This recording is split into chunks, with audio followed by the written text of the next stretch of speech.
प्रधानमंत्री जो हैं बिहार के दौरे पर हैं, उसको लेकर आज जदयू प्रवक्ता जो है नवल शर्मा जी से जानकारी लेते हैं। सर पहले तो आपको स्वागत है चरण में आपका। धन्यवाद। सर प्रधानमंत्री दौरे पर आ रहे हैं लेकिन नेता प्रतिपक्ष तेजस्वी यादव सवाल उठा रहे हैं, सर किस तरह देख रहे हैं सर? तेजस्वी यादव जी प्रतिपक्ष के नेता हैं।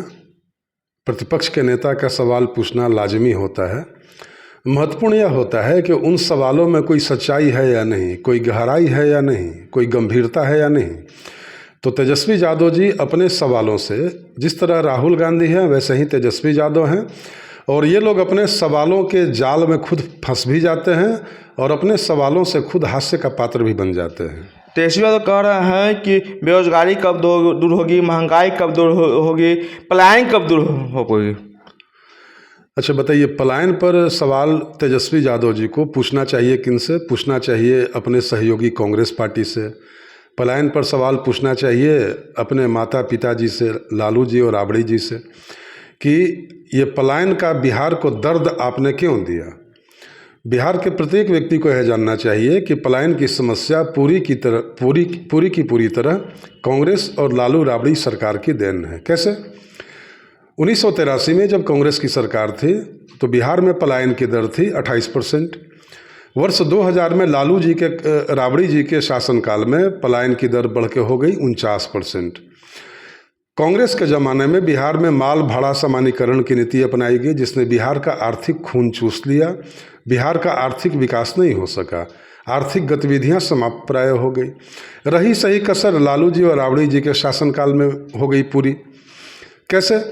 लालू जी के काल में जो 100 से ज़्यादा जातीय नरसंहार हुए, नक्सली घटनाएं हुई, इसके चलते खौफ में आकर खेती किसानी करने वाले लोग अपने खेती को छोड़कर बिहार से भागने लगे, बाहर के राज्यों में चले गए। लालू जी के काल में जो जंगल राज स्थापित हुआ, उस जंगल राज के चलते बिहार में आर्थिक गतिविधियां लगभग ठप हो गई। बड़े बड़े उद्योग धंधे लगने की तो बात छोड़ दीजिए, बिहार के छोटे मोटे जो उद्योग धंधे थे, कुटीर उद्योग थे, छोटे मोटे व्यवसायी थे, वो सारे लोग जंगल राज के आतंक से भयभीत होकर बिहार छोड़कर भागने लगे, तेजी से भागे। तो अब ये लोग पलायन पर सवाल खड़ा कर रहे हैं, लेकिन फिर भी मैं जवाब इसलिए दे रहा हूँ कि हमारी सरकार इस मुद्दे को काफ़ी गंभीरता से ले रही है।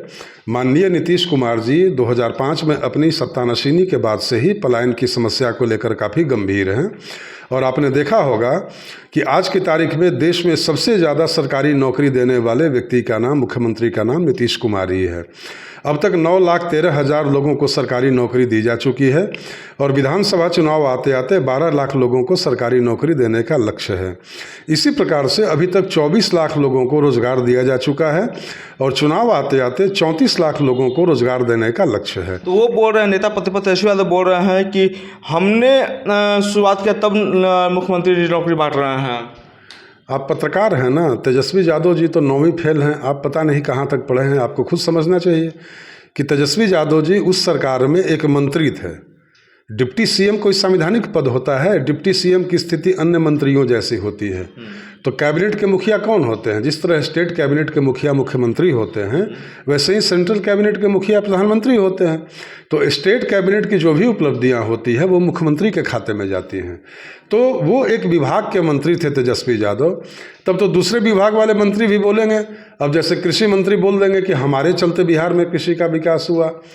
सड़क निर्माण मंत्री बोलेंगे कि मेरे चलते बिहार में सड़कों का विकास हुआ। तो मुख्यमंत्री किसके लिए बैठे हुए हैं? वहाँ प्रधानमंत्री किस लिए बैठे हैं? तो ये सब बचकानी बातें हैं।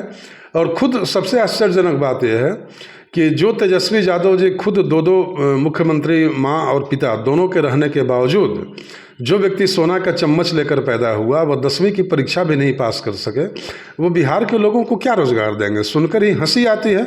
और बिहार के सारे लोग उनके झूठ को समझ लिए हैं, इसलिए आजकल वो बहुत ज़्यादा इस बात की चर्चा भी नहीं कर रहे हैं रोजगार की।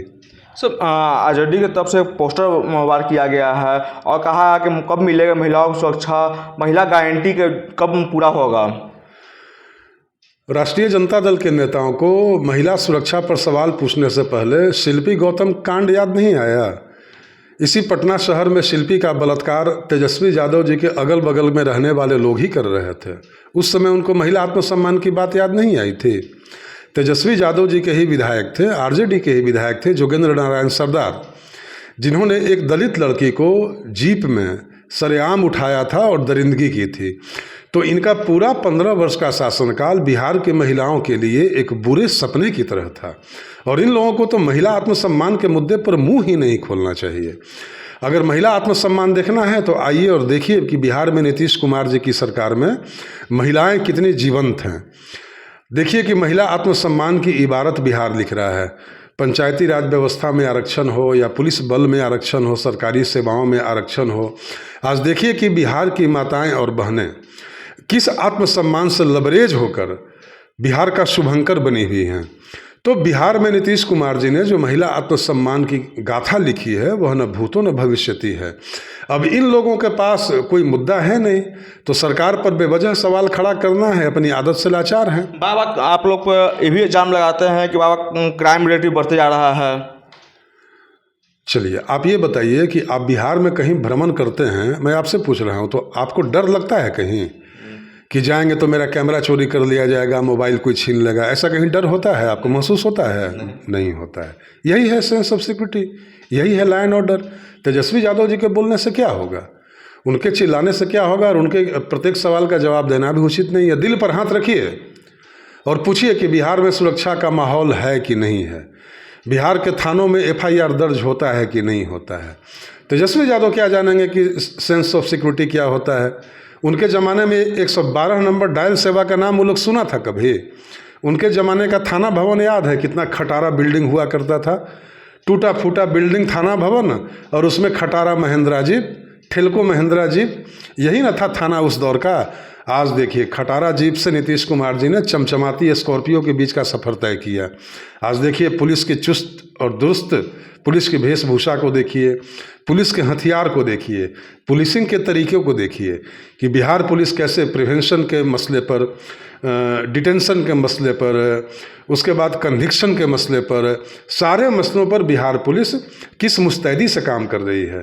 तो लॉ एंड ऑर्डर, कानून व्यवस्था को पॉकेट में रखने वाले लोग नीतीश कुमार जी के कानून व्यवस्था पर सवाल खड़ा कर रहे हैं। तो इस सवाल पर तो केवल हंसा जा सकता है और कुछ नहीं किया जा सकता है। तो आप सुन रहे थे जदयू प्रवक्ता नवल शर्मा जी को सारे प्रश्न का जवाब दिया। तमाम खबर देखने के लिए एक न्यूज़ 24 से बना रहे। धन्यवाद।